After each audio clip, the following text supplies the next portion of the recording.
My daughter died on a Tuesday. And at her funeral, her husband leaned close and whispered, "That $75 million is mine now, old man. Every last cent." I just smiled. Because what he didn't know was that my daughter had planned her final revenge 6 months before her heart stopped beating. And by the time that will was read, he'd lose everything he'd ever wanted. My name is Thomas Whitmore. I'm 71 years old, and I've spent the last 43 years calling Charleston, South Carolina home. Retired now, but I spent 38 years as a federal prosecutor. Put away mobsters, white-collar criminals, corrupt politicians. People who thought they were untouchable. People who thought they were smarter than everyone else. I learned something in those courtrooms. Evil doesn't always wear a mask. Sometimes it wears a smile and a wedding ring. I live in the old Whitmore estate on Meeting Street. Built in 1847, worth about $3.2 million, but the house never mattered much to me. What mattered was my daughter, Catherine. She was 36 when she died. An architect, brilliant mind, designed sustainable buildings all across the South. She had her mother's determination, that fierce intelligence that could cut through any problem. Also had her mother's kindness, always seeing the good in people, even when there wasn't any good to see. That quality nearly destroyed her life. Then it did. Marcus Holloway came into our world 8 years ago. I remember the night Catherine brought him home for dinner. Tall, handsome, spoke with that smooth confidence that made people trust him immediately. A financial advisor, he said. Helped clients manage their portfolios, build wealth, secure their futures. He knew all the right things to say. Complimented the house, praised my career, told Catherine she was the most incredible woman he'd ever met. I've prosecuted men like Marcus before. They're called con artists for a reason. They're convincing. Still, Catherine loved him. And what's a father supposed to do? Tell his grown daughter that her heart is wrong? They married 14 months later. Beautiful ceremony at the cathedral downtown. 200 guests. I paid for everything, $180,000 total. Marcus said his family couldn't make it from California. Business obligations, he explained. Red flags everywhere, but Catherine was happy. That's what mattered, right? The first 3 years seemed fine. Marcus played the devoted husband. Flowers on anniversaries. Weekend trips. Thoughtful gifts. He integrated himself into Catherine's life so smoothly you'd think he'd always been there. But around year 4, something shifted. He started traveling more. Client meetings, he'd say, sometimes gone for a week at a time. His phone became an extension of his hand, always checking it, always typing, screen tilted away whenever Catherine walked by. He'd get irritated over nothing. Catherine working late. Dinner not ready when he got home. Her asking where he'd been. His eyes changed. Colder. Calculating. Like he was always measuring something the rest of us couldn't see. 2 years ago, I noticed how he looked at Catherine. Not with love. With assessment. Like she was property he owned. Like she was an investment he was waiting to mature. At family dinners, he'd speak over her, dismiss her opinions, reference her as my wife, in this possessive way that made my skin crawl. But Catherine, she defended him. Made excuses. Said he was stressed with work. I watched. I observed. That's what prosecutors do. We gather evidence. We build cases. We wait for the right moment. That moment came last year in April. Catherine called me late one night. "Dad," her voice was small, scared. "Can you come over? I need to talk to you."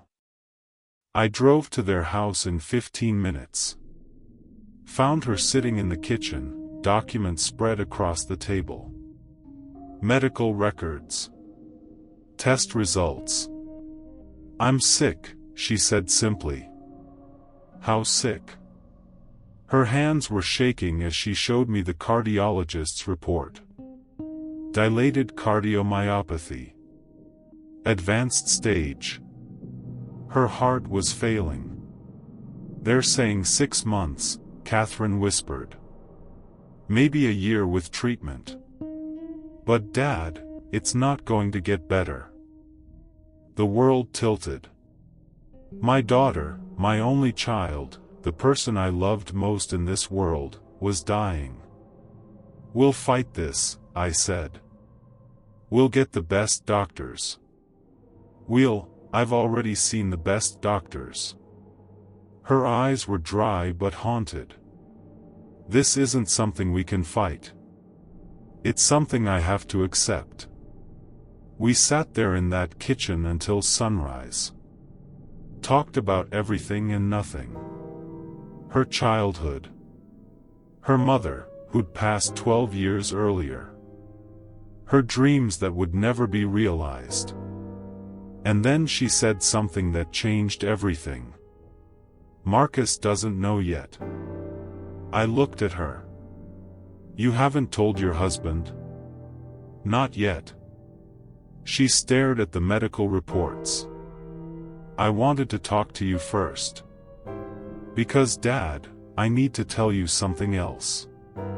Catherine pulled out her laptop, opened a folder I'd never seen before.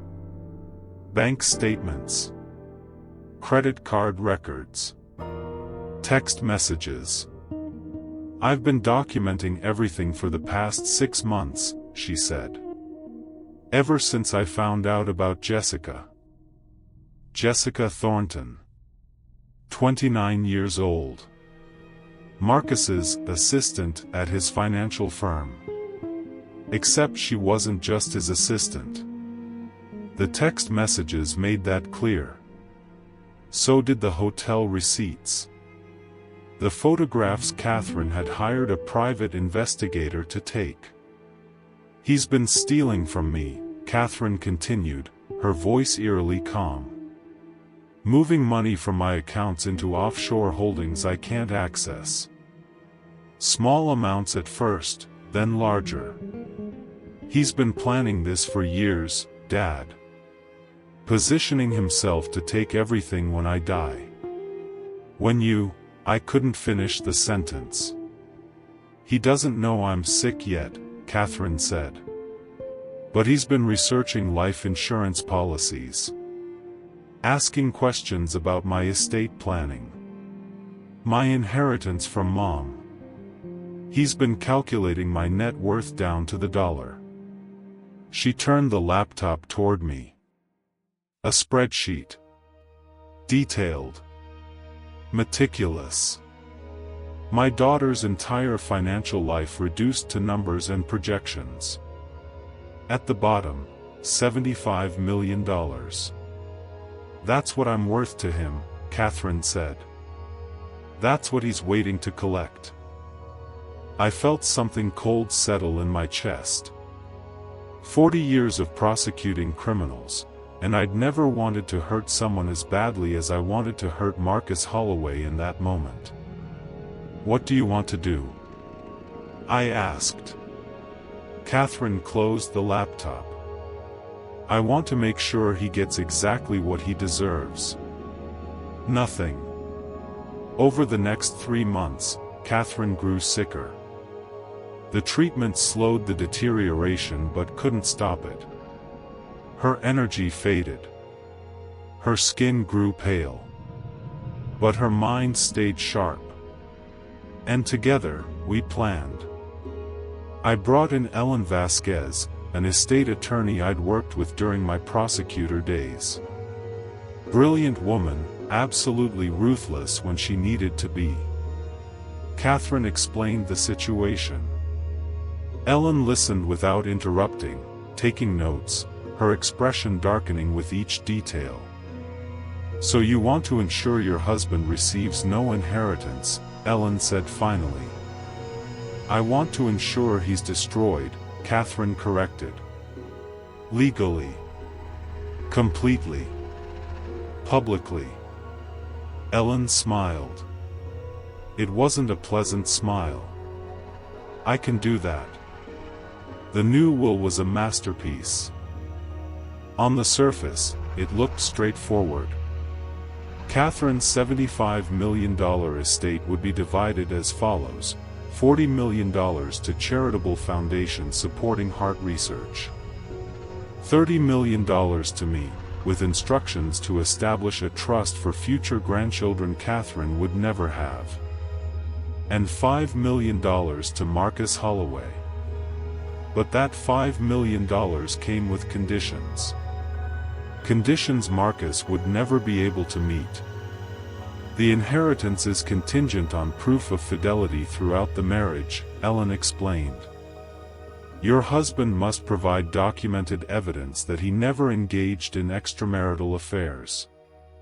He must also account for all financial transactions involving your assets during your marriage. Any discrepancies void the inheritance entirely. Catherine nodded weakly from her hospital bed. We were meeting in her room now. She'd been admitted 2 weeks earlier when her heart started failing faster than expected. And if he contests the will, then all evidence of his affair, his financial fraud, and his intent to profit from your death becomes public record in probate court. Ellen's smile returned. I've documented everything. The text messages, the offshore accounts, the hotel records. It's all filed with the court under seal. The moment he challenges this will, it all comes out. He'll be ruined, I said. Completely, Ellen agreed. Financial fraud, adultery documented in legal proceedings, criminal investigations would likely follow. He won't just lose the money. He'll lose everything. Catherine looked at me with those eyes that had seen too much pain, too much betrayal. Is this wrong, Dad? Am I being cruel? I took her hand. It felt so fragile, so small. Sweetheart, Marcus planned to profit from your death. You're just making sure justice is served. Justice, she repeated softly. Mom would have liked that. 3 weeks later, Catherine died. It was 4:17 in the morning. I was holding her hand when her heart finally stopped. The monitor flatlined. The nurses came. And my daughter was gone. Marcus had been in the hospital cafeteria getting coffee. He came running when the nurses paged him, burst into the room with wild eyes. For one brief moment, I almost believed his grief was real. He collapsed beside the bed, grabbed Catherine's hand, sobbed her name. The performance was remarkable. But then he looked at me over her body, and I saw it. Just for a second. Relief. Calculation. The predator realizing his prey had finally stopped running. I'm so sorry, he said, his voice breaking. I loved her so much. I said nothing. Just watched him cry his manufactured tears. The funeral was held 4 days later at St. Michael's Episcopal Church. Grand old building, where Catherine had been baptized, where she'd married Marcus 8 years earlier. 300 people attended. Colleagues from her architecture firm. Friends from college. Family from across the country. They came to mourn a woman taken too soon, a brilliant mind silenced too early. Marcus played the grieving widower to perfection. Black suit, red eyes, trembling voice as he delivered a eulogy about their love, their dreams, their future stolen by cruel fate. "Catherine was my everything," he said, his voice cracking at exactly the right moments. "She made me a better man. She taught me what love really means. And I'll spend the rest of my life honoring her memory." People wept. Several women in the front row actually sobbed. I sat there, stone-faced, watching this man lie over my daughter's coffin. After the service, people gathered in the church hall.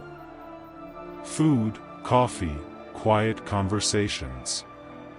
Marcus worked the room like a politician, accepting condolences, sharing memories, playing his role. I watched him check his phone twice. Probably texting Jessica, letting her know the performance went well.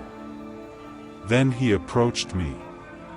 "Thomas," he said, his voice heavy with false sorrow. "I know we haven't always seen eye to eye, but I want you to know I truly loved your daughter." "I'm sure you did," I said evenly.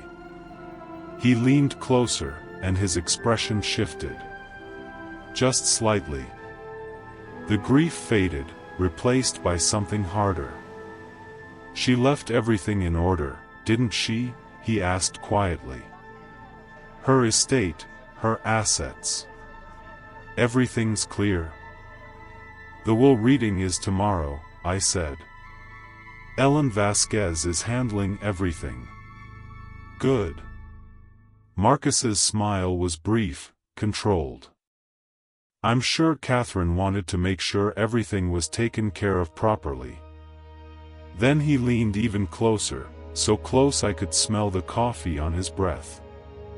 "That $75 million is mine now, old man," he whispered. "Every last cent. I earned it. 8 years playing the devoted husband to your precious daughter. 8 years pretending I didn't see how you looked at me like I was dirt on your shoe. But I won, Thomas. She's gone, and I get everything." I just smiled. Didn't say a word. Just smiled. Marcus frowned, confused by my reaction. He'd expected anger, grief, maybe resignation. Not a smile. "You think this is funny?" "I think tomorrow will be very interesting," I said. His eyes narrowed. "What's that supposed to mean?" "You'll find out at the reading."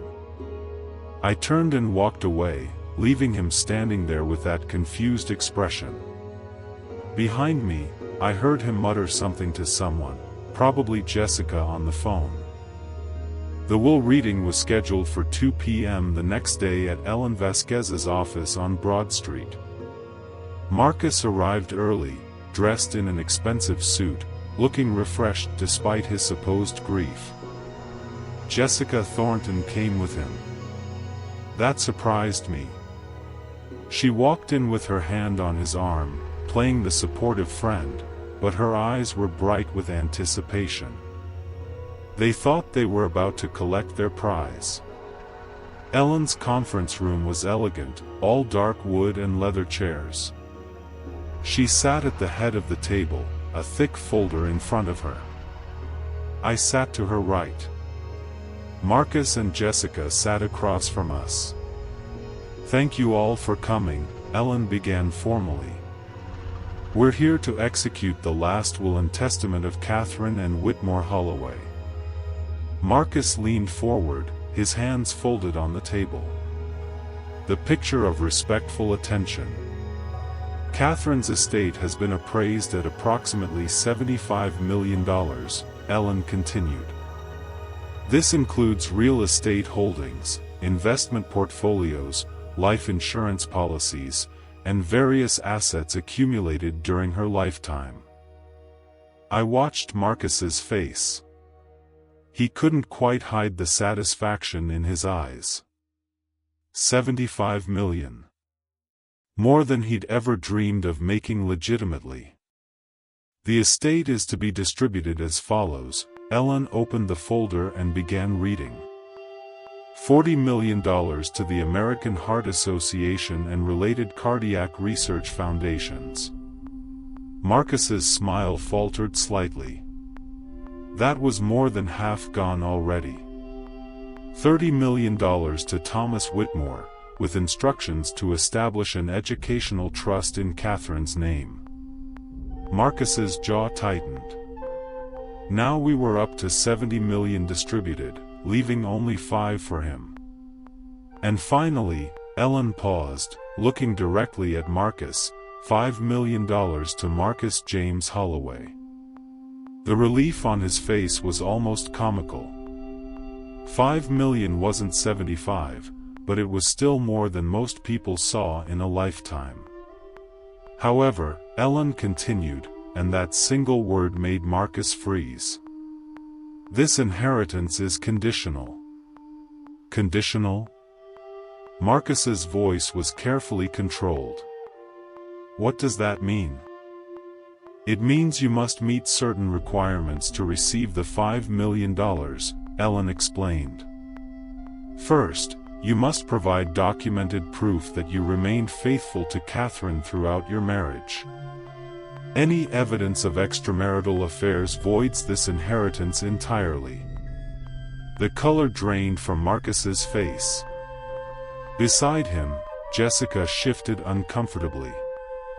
Second, Ellen continued, you must provide a complete accounting of all financial transactions involving Catherine's assets during your marriage.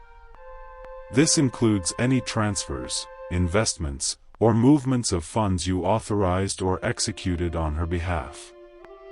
Marcus's hands, which had been relaxed on the table, slowly curled into fists.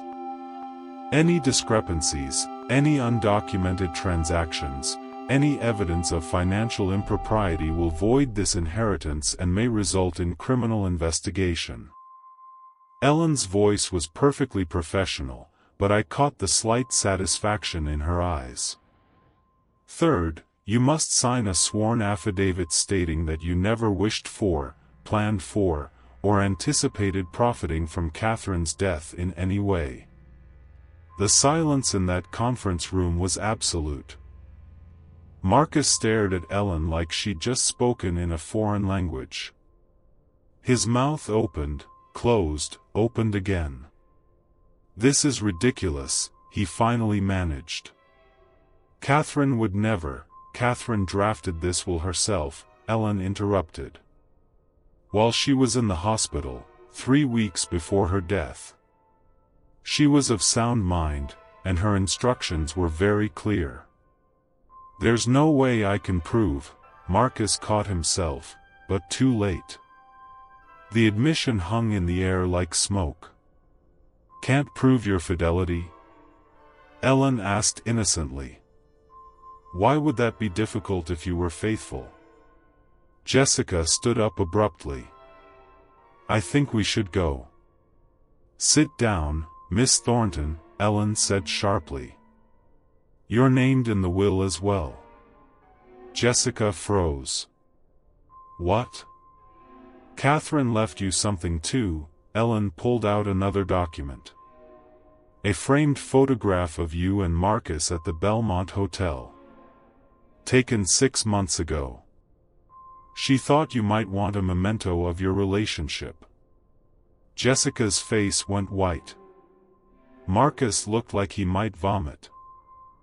You can't do this, Marcus said, his voice rising. This is harassment. This is your wife's final wishes, Ellen said calmly. Which you are free to contest in court. Though I should warn you, if you do contest this will, all evidence supporting these conditions becomes public record. She tapped the folder in front of her. Text messages between you and Miss Thornton discussing Catherine's assets. Bank records showing unauthorized transfers to offshore accounts. Emails to life insurance companies inquiring about policy details. A spreadsheet you created calculating Catherine's net worth. It's all here, Mr. Holloway. All documented. All filed with the probate court under seal. Marcus was shaking now, his carefully constructed composure completely shattered. She knew, he whispered. Catherine knew everything. My daughter was brilliant, I said quietly. It was the first time I'd spoken since the reading began. She knew exactly what you were. And she made sure you'd get exactly what you deserved. Which is nothing, Ellen added. Unless you can meet those conditions. Marcus looked at me with pure hatred. You did this. You turned her against me. No, Marcus. You did that yourself. I leaned forward. Every lie you told. Every dollar you stole. Every moment you spent with Jessica while Catherine thought you loved her. You destroyed your own marriage. Catherine just made sure you wouldn't profit from her death. I could fight this, Marcus said desperately. I could hire lawyers, contest the will, drag this through court for years. You could, Ellen agreed. And you'd lose.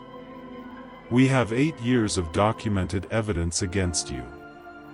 Financial fraud, adultery, conspiracy to profit from your wife's death. The moment you walk into a courtroom, all of that becomes public. She smiled coldly. You're a financial advisor, Mr. Holloway. How many clients do you think will trust you after they learn you systematically stole from your dying wife? Marcus stood up so fast his chair fell backward. This isn't over. Actually, I said, it is. He stormed out, Jessica scrambling after him, their plans, their future, their $75 million dream evaporating like morning fog. Ellen and I sat in silence for a moment after they left. That went well, she said dryly. Catherine would have enjoyed that. She would have. I felt something heavy settle in my chest. Satisfaction, yes, but also profound sadness. Thank you, Ellen. For everything. Thank you for trusting me with this. She closed the folder. For what it's worth, Thomas, your daughter was one of the strongest people I've ever met. Facing death while planning to protect everyone she loved. That takes courage. I nodded, not trusting myself to speak. The story didn't end there, of course. Stories like this never do. Marcus tried to fight the will. Hired an expensive attorney, filed motions, made accusations. Every legal move he made just buried him deeper. The evidence Ellen had compiled was ironclad. Text messages proved the affair. Bank records proved the theft. His own emails and spreadsheets proved his intent to profit from Catherine's death. 3 months into the legal battle, the South Carolina State Bar opened an investigation into his business practices. Turns out Catherine wasn't the only client he'd stolen from. 5 other people came forward with similar stories. Small amounts at first, then larger transfers they'd never authorized. Marcus's financial advisory license was suspended. His firm dropped him. His clients fled. Everything he'd built, every carefully constructed lie, collapsed in a matter of weeks. Jessica left him before the investigations even concluded. I heard she moved to Atlanta, changed her name, started over. Can't say I blame her. She'd bet on the wrong horse, and that horse had just broken both legs. The criminal investigation took longer. Financial fraud is complicated, lots of documents to review, transactions to trace, intent to prove. But prosecutors love cases with paper trails. And Marcus had left a highway of paper. He was indicted on 14 counts of wire fraud, theft, and embezzlement. The trial lasted 6 weeks. I attended every day, sitting in the back row, watching justice unfold. The evidence was overwhelming. Prosecutors presented everything Catherine and Ellen had documented, plus additional crimes the investigation had uncovered. Marcus took the stand in his own defense. Big mistake. His attorney probably advised against it, but Marcus's arrogance wouldn't let him stay silent. He had to explain, had to justify, had to convince the jury he wasn't the monster the evidence painted him to be. The prosecution destroyed him. Cross-examination lasted 4 hours. By the end, Marcus was contradicting his own testimony, stumbling over questions, sweating through his expensive suit. The jury deliberated for 7 hours. When they came back, the foreman stood with the verdict sheet in trembling hands. Guilty. All 14 counts. Marcus's face went through every emotion you can imagine. Disbelief, denial, anger, fear, and finally, broken resignation. Sentencing came 3 weeks later. Judge Patricia Morrison was not sympathetic. "Mr. Holloway," she said from the bench, "you systematically stole from vulnerable people who trusted you. You stole from your dying wife. You planned to profit from her death. You show no remorse, no understanding of the harm you've caused." She paused, letting the words settle. "The court sentences you to 18 years in federal prison." 18 years. Marcus would be 58 when he got out. His life, his career, his future, all gone. They led him out in handcuffs. As he passed my row, he looked at me one last time. The hatred was still there, but underneath it was something else. Defeat. Complete, total, irreversible defeat. I didn't smile. Didn't gloat. Just watched him disappear through the courthouse doors. Outside, reporters swarmed, asking questions, demanding statements. I pushed through them without comment. Ellen was waiting by her car. "Justice," she said simply. "Justice," I agreed. "You know, there's a story I haven't told anyone. Something that happened the night before Catherine died." I was sitting beside her hospital bed, holding her hand, watching the monitors track her failing heart. She was barely conscious, drifting in and out, but she opened her eyes and looked at me with perfect clarity. "Dad," she whispered. "Did we do the right thing?" I knew what she was asking. The elaborate will, the conditions, the trap we'd set for Marcus. "We protected what matters," I said. "We made sure he can't hurt anyone else." But is it revenge?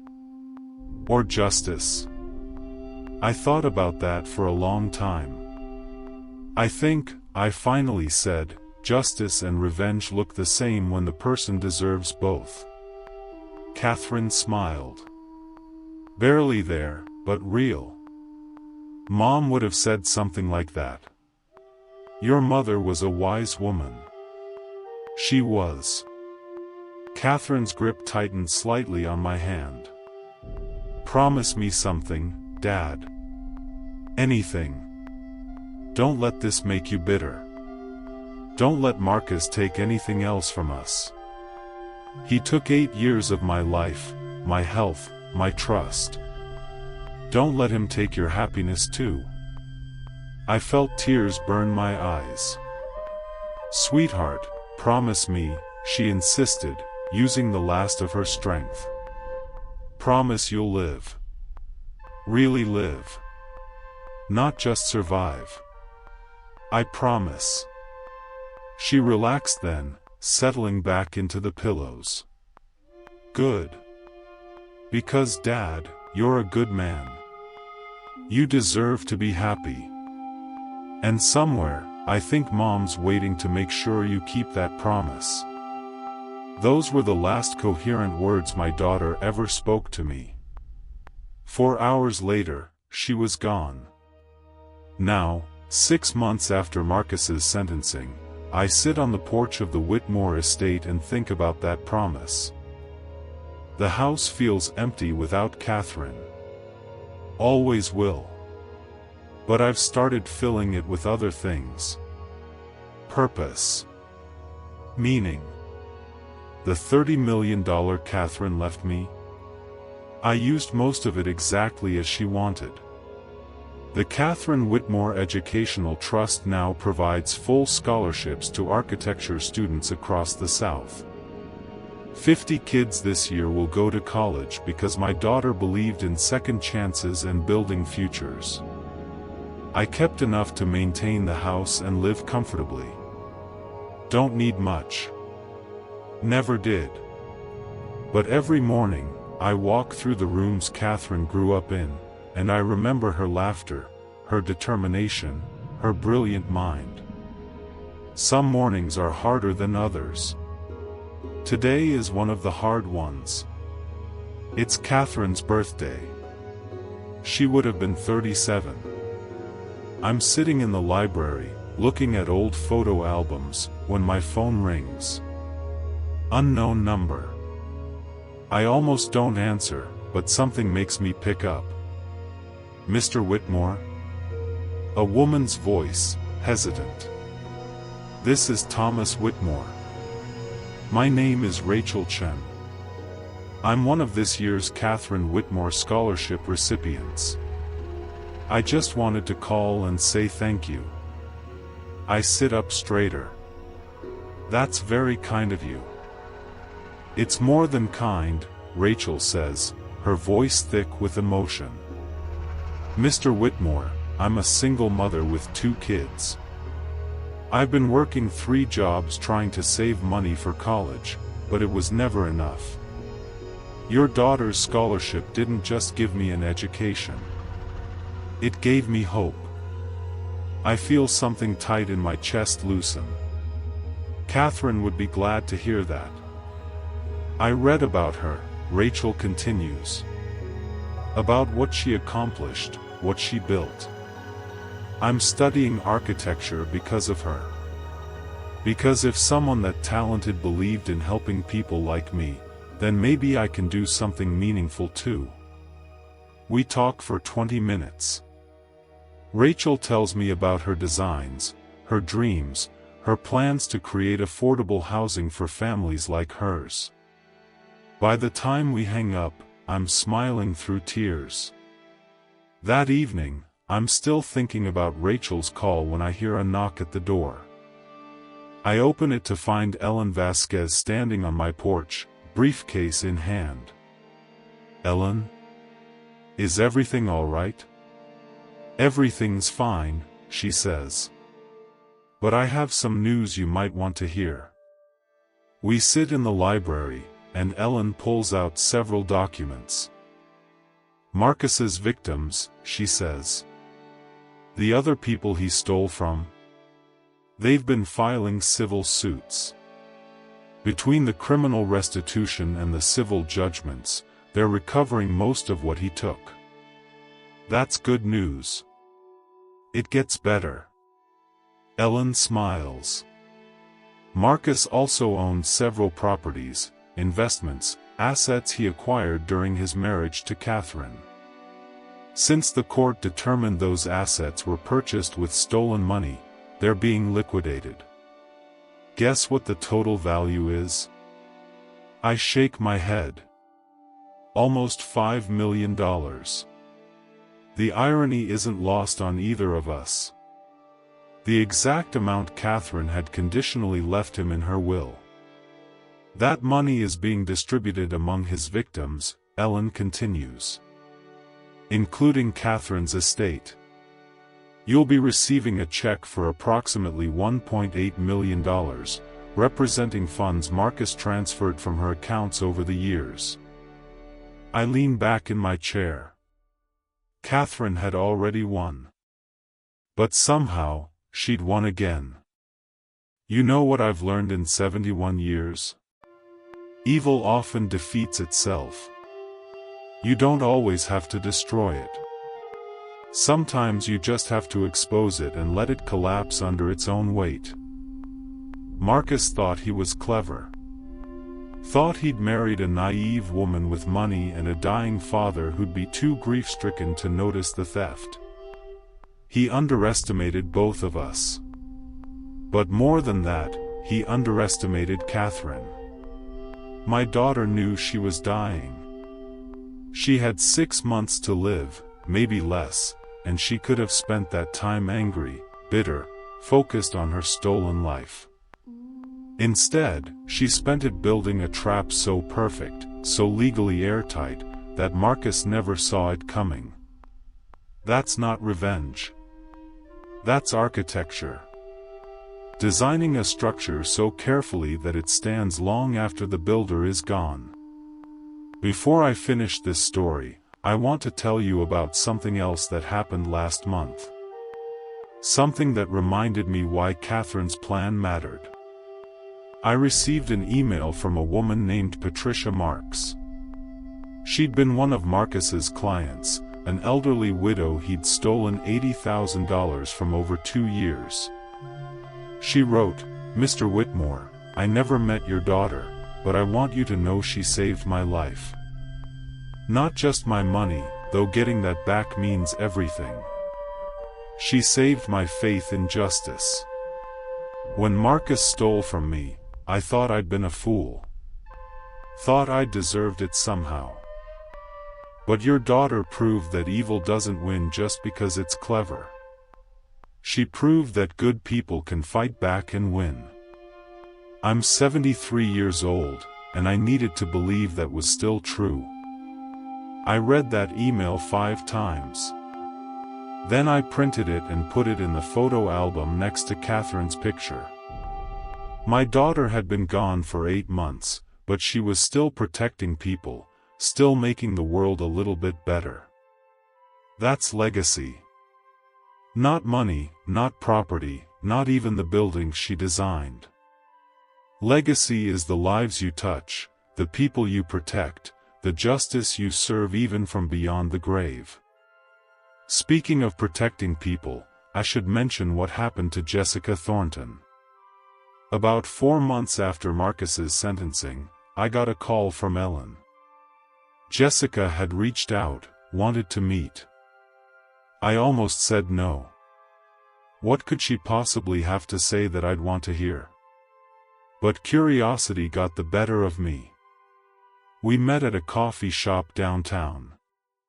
Jessica looked different. Older, tired, the artificial confidence completely gone. She sat across from me with a cup of tea she didn't drink and said the words I never expected. "I'm sorry." I said nothing. Just waited. "I know sorry doesn't fix anything," she continued. "I know what I did was unforgivable. I helped Marcus plan to steal from your daughter. I knew Catherine was sick, and I didn't care. I just wanted the money." Her voice broke. "I was a terrible person, Mr. Whitmore." "Was?" I asked. "I'm trying not to be anymore." Jessica looked at me with red eyes. After everything fell apart, I had to look at myself. Really look. And I hated what I saw. So I've been in therapy, working through why I made such horrible choices. Why I thought money mattered more than being a decent human being. And what did you learn? That I was raised to believe success meant wealth. That nothing else mattered if you were rich. My parents, my friends, everyone I knew measured worth in dollars. She wiped her eyes. But watching Marcus go to prison, watching everything collapse, I realized that's a lie. Money didn't make him happy. It made him a monster. And I was becoming the same thing. I studied this young woman across from me. She seemed sincere, but I'd been fooled by sincerity before. Why are you telling me this? Because, Jessica said, I want you to know that Catherine's plan did something Marcus's money never could. It changed me. Watching justice actually work, seeing that good people can win, it made me want to be better. I'm not asking for forgiveness. I don't deserve that. I just wanted you to know that your daughter's final act didn't just punish the guilty. It woke up someone who was heading down a very dark path. She stood to leave, then paused. For what it's worth, Mr. Whitmore, I wish I'd known Catherine. She must have been an amazing person to plan something so perfect while she was dying. After she left, I sat in that coffee shop for another hour, thinking about second chances and whether people really change. I don't know if Jessica will keep her word. Don't know if that remorse was genuine or just another performance. But I choose to believe Catherine's legacy is bigger than just punishing Marcus. Maybe it's also about showing people there's another way to live. I want to talk about something important now, something I need you to understand if you've stayed with me this long. You might be listening to this and thinking about your own life. Maybe you've been betrayed. Maybe someone you trusted stole from you, lied to you, broke your heart. Maybe you're angry and you want revenge. I understand that. God knows I understand that. But here's what I learned from Catherine's final months: revenge and justice aren't the same thing. Revenge is about making someone hurt because you hurt. Justice is about making sure they can't hurt anyone else. Catherine didn't design her will to punish Marcus just because he deserved it. She designed it to protect future victims, to recover stolen money, to make sure his crimes had consequences. That's the difference. When you're my age, you look back at your life and ask yourself what mattered. The money? The house? The career? None of that. What matters is the people you loved and the good you did. Catherine understood that at 36. Took me 71 years to fully grasp it. If someone has wronged you, don't let that wrong consume you. Don't spend your precious time plotting elaborate revenge. Instead, ask yourself, how can I make sure this doesn't happen to someone else? How can I turn my pain into protection for others? That's what Catherine did. And that's why her legacy will outlive all of us. Now, I know some of you have been with me through other stories on this channel. Stories about people who faced injustice and found ways to fight back. If you haven't heard the story about the retired dad who invited his family for dinner, only to have the police destroy his life 5 minutes later, you should. It's a story about truth, family, and how sometimes the people we trust most can become our greatest threats. Just like Marcus became Catherine's greatest threat. These stories matter because they remind us that we're not alone. That betrayal happens to good people. That fighting back is possible. That justice, real justice, is worth pursuing. You can find that story in the description below. I think Catherine would have appreciated it. She always believed in the power of truth. Let me tell you about the day I scattered Catherine's ashes. She'd requested it in her will, wanted to be spread over the marsh behind our house, where she used to play as a child. I waited until the anniversary of her death. Exactly 1 year. I walked out to the marsh at sunset, carrying the urn Ellen had given me after the cremation. The marsh grass was golden in the fading light. Birds called in the distance. The air smelled like salt and memories. I opened the urn and let the wind take Catherine home. As I watched her ashes drift across the water, I thought about everything that had happened. Marcus in prison. Jessica trying to rebuild her life. The scholarship fund changing lives.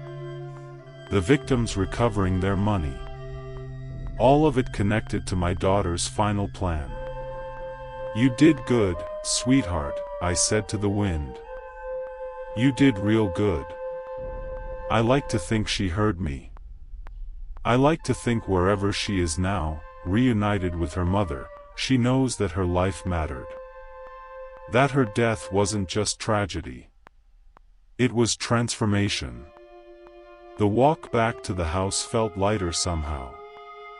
Like I'd been carrying weight I didn't know I had, and Catherine had just lifted it off my shoulders. That night, I made a decision.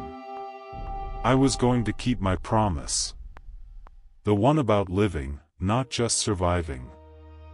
I started small. Joined a book club at the library. Started volunteering at the architecture school where Catherine had studied. Met new people, told old stories, let myself laugh again without feeling guilty. One afternoon at the architecture school, I was talking to students about Catherine's scholarship when a young man approached me. "Mr. Whitmore? I'm David Park.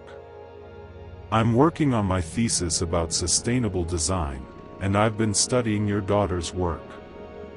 Catherine would be honored." "Her buildings were incredible," David said, pulling out a tablet to show me photographs. But what really inspired me was learning about what she did at the end. How she fought back against someone who wanted to destroy everything she built. I looked at this earnest young man, probably 23, his whole life ahead of him. "What exactly inspired you about that?" "She proved that architecture isn't just about buildings," David said. "It's about creating structures that last. Legal structures, moral structures, protective structures. She built a defense that protected people even after she was gone. That's what I want to do with my work. Design things that make the world safer, fairer, better." And that's when I fully understood what Catherine had accomplished. She hadn't just punished one criminal. She'd inspired countless others to build better, to fight smarter, to believe that good design can defeat bad intentions. Her legacy wasn't ending. It was multiplying. Last month, I attended the annual Catherine Whitmore Scholarship Ceremony. 50 students received full-ride scholarships. 50 families got hope for the future. The keynote speaker was a former recipient who'd graduated 3 years ago, now working at a major firm in Atlanta, designing affordable housing. "Catherine Whitmore never knew me," she told the audience. "But she changed my life. And every building I design, I ask myself, would this make Catherine proud? Would this help people the way she helped me?" I sat in the back row, listening to this young woman talk about my daughter, and I felt something I hadn't felt in years. Peace. Pure, simple peace. Catherine was gone. But she wasn't finished. After the ceremony, several students approached me. They wanted to hear stories about Catherine, to understand who she was beyond the name on their scholarship checks. I told them about the little girl who built elaborate block towers. About the teenager who stayed up all night redesigning her bedroom. About the woman who faced death with more courage than most people show in a lifetime. "She sounds amazing," one student said. "She was," I replied. "But you know what would make her happiest? Knowing that you're going to take this opportunity and build something meaningful with it. That's her real legacy. Not revenge against one bad man. Inspiration for countless good ones." Those students walked away with something more than scholarship money. They walked away with purpose. I've been thinking about Marcus lately. Not with anger anymore. Not even with satisfaction. Just with a kind of sad acknowledgement that he wasted his entire life chasing something that didn't matter. He's 6 months into an 18-year sentence. I heard from Ellen that he's in a medium security facility in Ohio. Works in the prison library. Keeps to himself. No visitors. Jessica hasn't come. His parents, who I learned actually do exist, haven't come either. He's alone with his choices, and that seems like its own kind of justice. Meanwhile, Catherine's work continues. The scholarship fund grows every year. The victims have recovered their money. The buildings she designed still stand across 3 states, beautiful and functional, solving problems and creating spaces. She touched more lives in 36 years than most people do in 80. I'm writing this story now from my library, the same room where Ellen first told me about the will. The same room where Catherine and I planned her final move. The same room where I made that promise to keep living. Outside, spring is arriving. The magnolias are blooming. The marsh grass is turning green. Life continues, relentless and beautiful and complicated. My phone just buzzed. Another email from a scholarship recipient. This one's from a young man in Mississippi who wants to design disaster-resistant housing for communities affected by climate change. He ends his email with, "Thank you for giving me the chance to build the future your daughter believed in." I close my laptop and walk to the window. The sunset is painting the marsh in shades of gold and amber. Somewhere out there, Catherine's ashes have become part of this landscape she loved. Somewhere out there, her legacy is growing in ways neither of us could have imagined. You know what the greatest revenge is? It's not destroying your enemy. It's building something so beautiful, so meaningful, so lasting that your enemy becomes irrelevant. Catherine didn't just defeat Marcus. She made him forgettable. His name will fade. His crimes will be footnotes in legal databases. But her name? Her name will be on 50 scholarship certificates every year. On buildings that will stand for generations. In the hearts of people she saved from becoming victims. That's legacy. That's victory. That's justice. I'm 71 years old now. I've seen a lot of evil in my life. Prosecuted it, fought it, watched it destroy good people. But I've also seen something else. I've seen how one person, even facing death, can change the world. Catherine had 6 months. 6 months to say goodbye, to settle her affairs, to prepare for the end. Most people in that situation would focus on themselves, their pain, their fear. Catherine focused on protection, on justice, on making sure the world was a little bit safer after she was gone. If that's not heroic, I don't know what is. Before I finish this story, I want to share one more thing with you.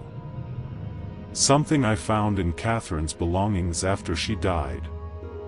It was a letter, sealed in an envelope with my name on it.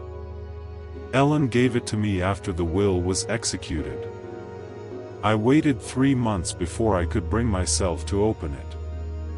When I finally did, here's what it said: "Dad, if you're reading this, I'm gone. And you're probably feeling guilty about the plan we made. Don't. You gave me something precious in those final months. Purpose. The chance to fight back. The knowledge that my death wouldn't be Marcus's victory. Thank you for that. Thank you for believing me when I told you who Marcus really was. Thank you for helping me build a trap so perfect he'd never escape. But most of all, thank you for being my father. For teaching me that justice matters. That protecting others matters. That good people have to stand up to evil, even when it's hard. I love you, Dad. Live well.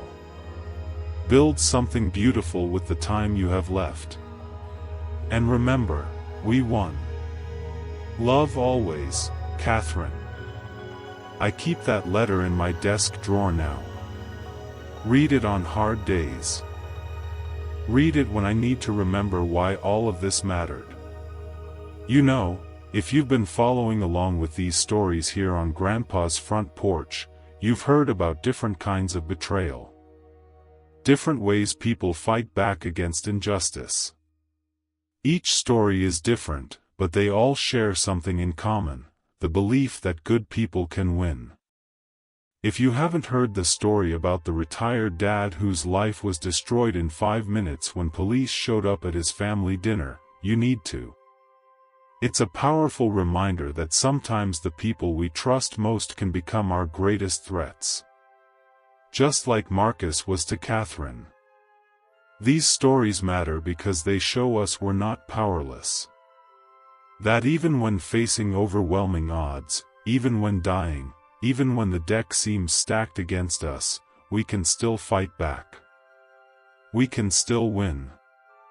You'll find that story linked below. I think you'll see the connection to Catherine's fight. Both are about refusing to let evil have the final word. Now, before I close this chapter, I want to tell you about what happened 2 weeks ago. Something that reminded me why Catherine's plan mattered more than I'd even realized. I received a call from the South Carolina Attorney General's office.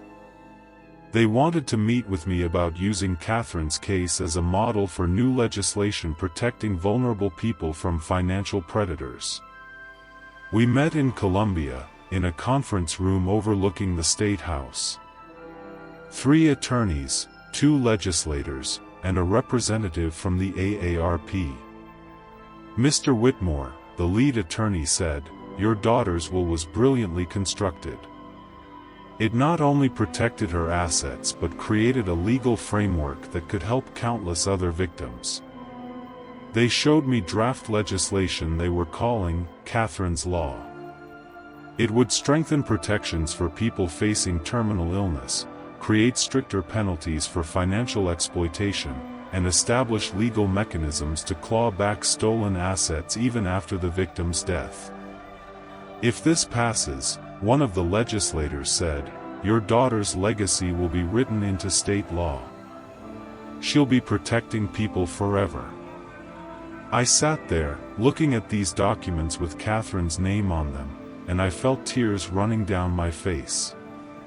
"She would have loved this," I managed to say. "She would have been so proud." The legislation is still working its way through committees, but early support is strong. If it passes, Catherine's name won't just be on scholarship certificates and buildings.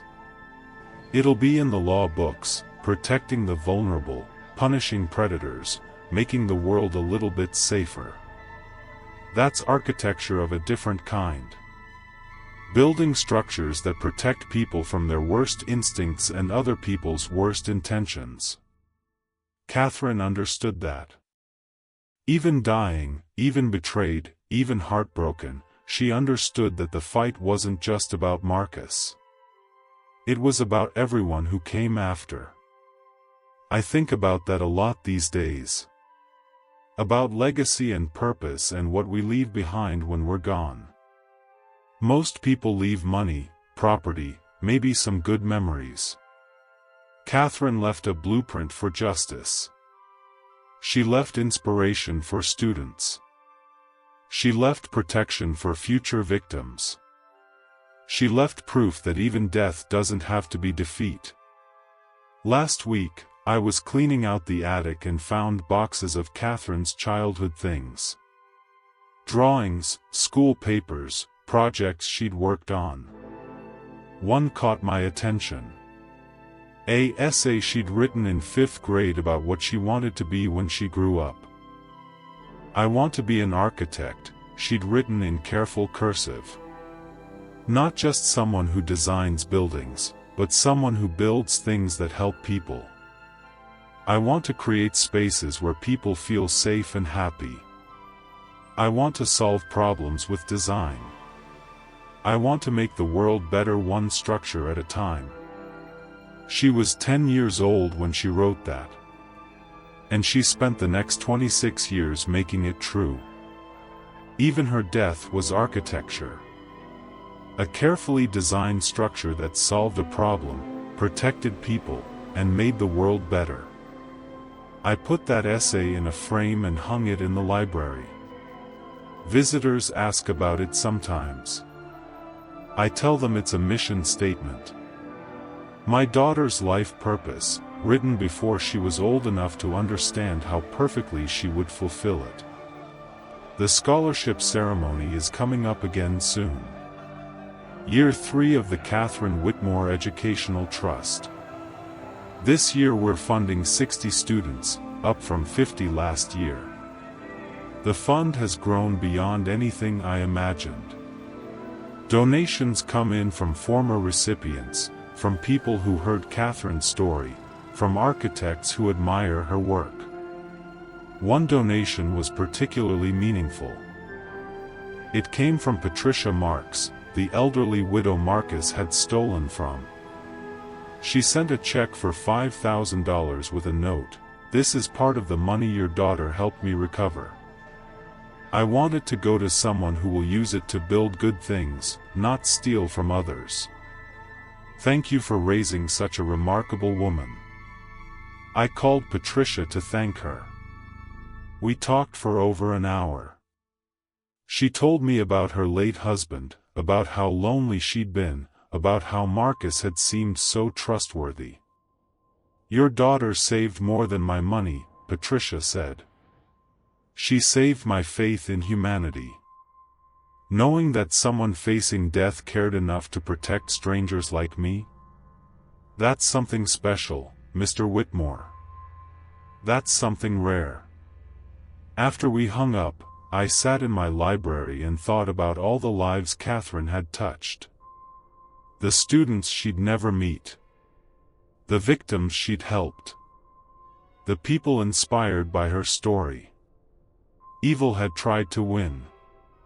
Marcus had planned, plotted, positioned himself perfectly to profit from Catherine's death. But he'd made one critical mistake. He'd underestimated the power of a good person who refuses to give up. Catherine didn't have time. Didn't have health. Didn't have the luxury of watching her plans unfold. But she had something more powerful than any of that. She had purpose.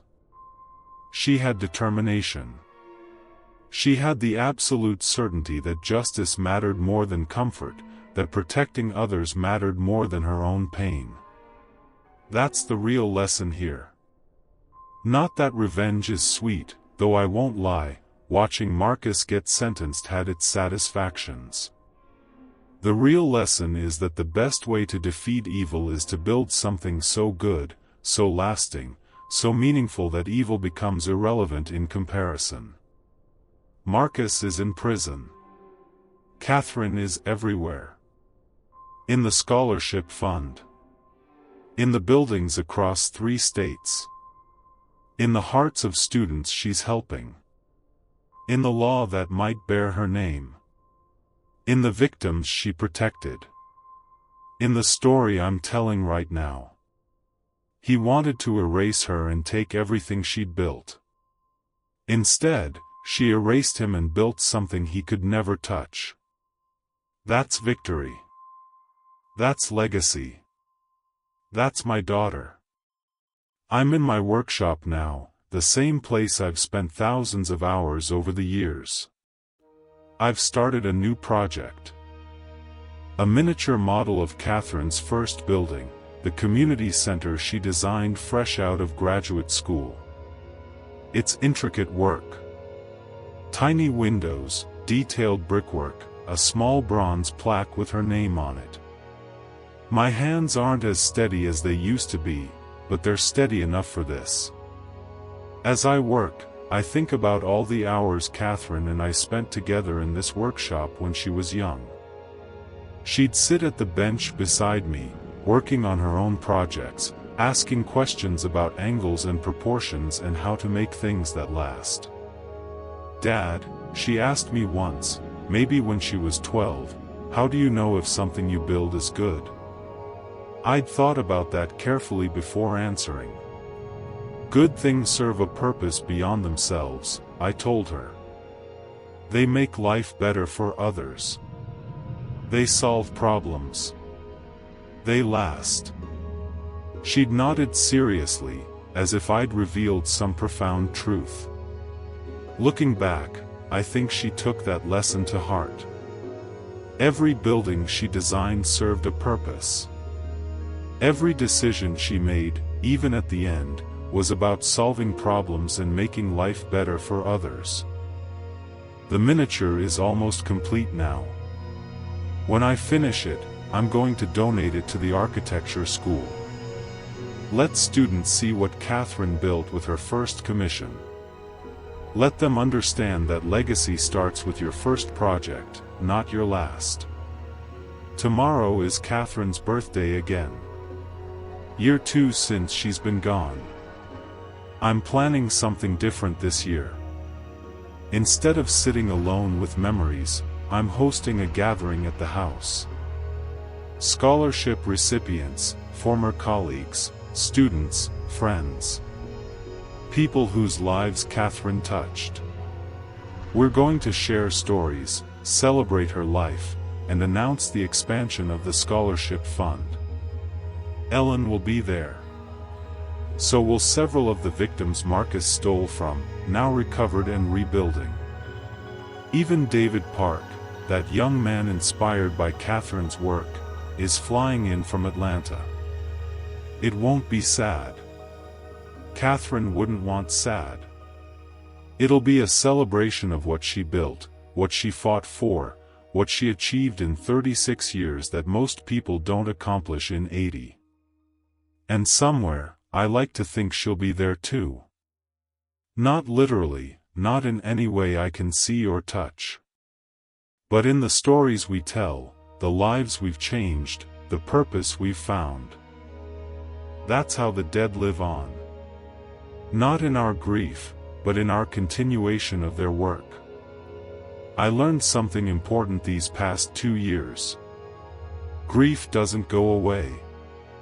You don't get over losing someone you love. But grief can transform. It can become fuel for purpose. It can become motivation to build, to protect, to honor the person you've lost by continuing what they started. Catherine started something beautiful. And I'm going to make damn sure it continues. The scholarship fund will grow. Catherine's law will pass. Her buildings will stand. Her story will inspire. And Marcus? Marcus will serve his 18 years and be forgotten. A footnote in someone else's story. A cautionary tale about greed and arrogance. Nothing more. That's the ultimate victory. Not destroying your enemy, but making them irrelevant. As I finish this story, I want to leave you with something Catherine told me during one of our last conversations. We were in her hospital room. She was weak, struggling to breathe, but her mind was clear. "Dad," she said, "I'm not afraid of dying. I'm afraid of not mattering." "You matter," I assured her. "You've always mattered. But how will people know? How will they remember?" "By what you leave behind," I said. "By the lives you touch. By the good you do." She smiled then, that beautiful smile I'd seen thousands of times. "Then I guess we better make sure I leave something worth remembering." And she did. God, she did. If you take nothing else from this story, take this: your life matters. Not because of how long you live, but because of what you do with the time you have. Catherine had 36 years. She used them to build, to create, to protect, to inspire. Marcus will have lived much longer by the time he's released from prison. But his life will mean nothing. He built nothing lasting. He helped no one. He left the world worse than he found it. Don't be Marcus. Be Catherine. Build something that lasts. Protect people who need protecting. Stand up to evil, even when it's hard.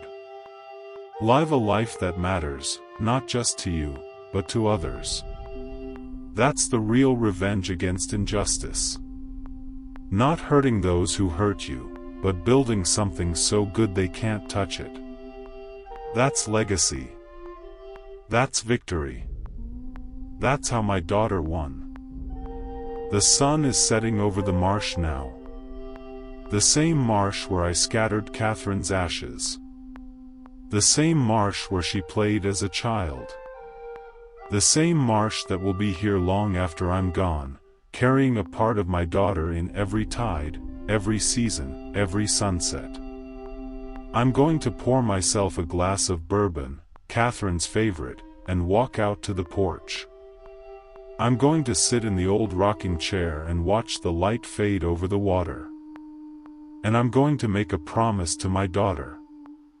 I promise to keep the scholarship fund growing. I promise to fight for Catherine's law until it passes. I promise to tell her story to anyone who will listen. I promise to live well, not just survive, the way she made me promise. I promise to honor her memory not with grief, but with purpose.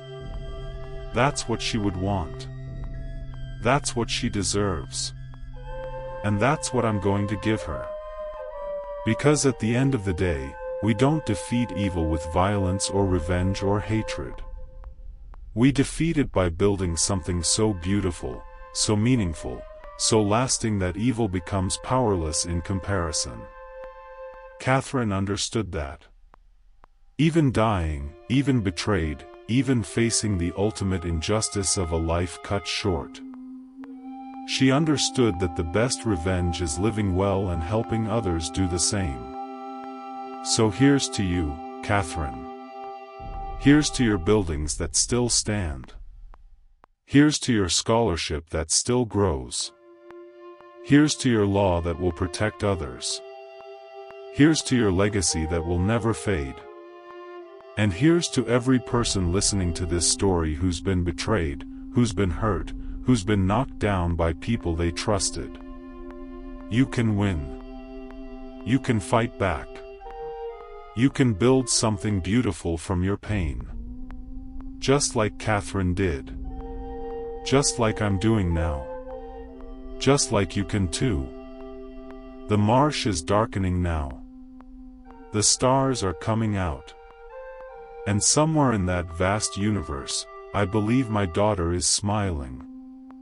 Not because Marcus suffered, though justice has its satisfactions. But because her life mattered. Because she built something lasting. Because even death couldn't defeat what she created. That's the real ending to this story. Not revenge, but resurrection. Not destruction, but construction. Not the end, but the beginning of something that will outlive all of us. Rest well, Catherine. Your work continues. And it always will.